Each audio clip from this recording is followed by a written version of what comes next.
Sandwich generation sangat populer banget di kalangan anak-anak muda yang sudah bekerja, lalu mereka beranggapan mereka ini adalah tulang punggung keluarga. Mau tidak mau, suka tidak suka, mereka harus menghidupi keluarga internalnya, baik itu orang tuanya maupun sanak saudaranya.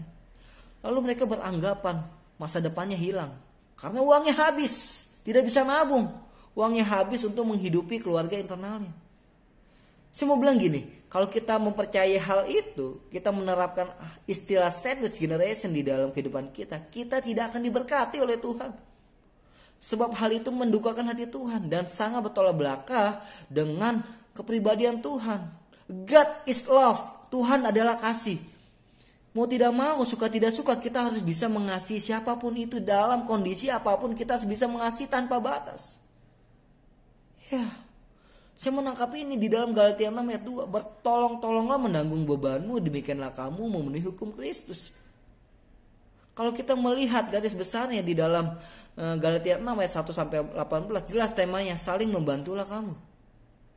Ya, hukum Kristus berbicara tentang hukum kasih.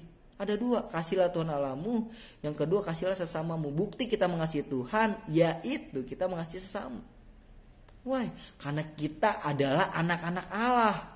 Apa yang ada di dalam Allah harus ada di dalam kita. Suka tidak suka, mau tidak mau kita harus mengerjakannya di dalam kehidupan kita sehari-hari. Mengasihi tanpa batas.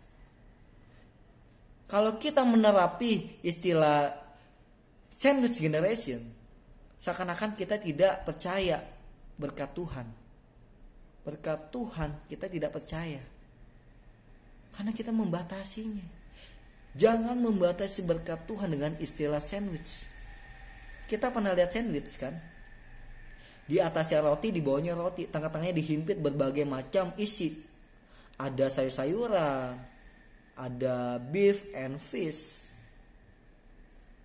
Seakan-akan anak muda ini masa depannya terhimpit, masa depannya hilang gara-gara harus menghidupi keluarga internalnya.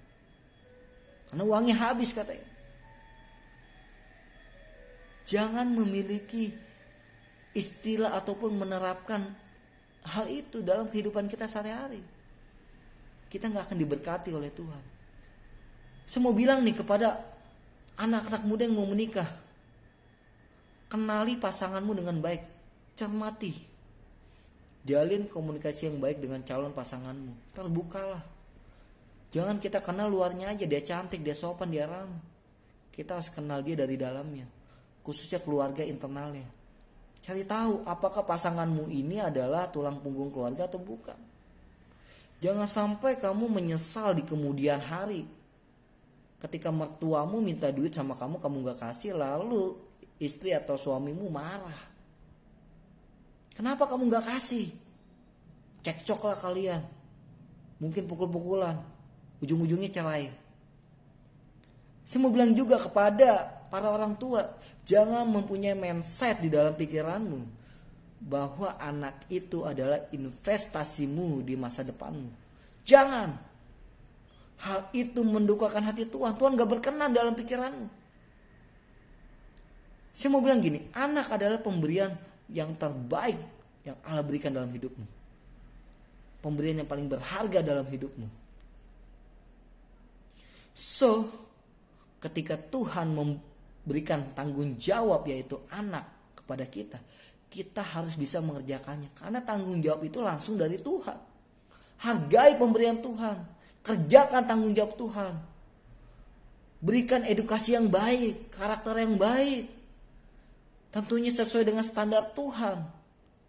Ketika dewasa nanti anakmu itu menjadi terang Kristus. Karena menghidupi firman dari masa kecilnya.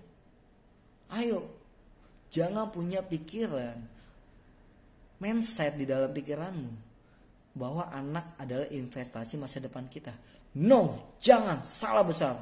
Tuhan tidak akan berkenan dalam hidupmu. So, come on.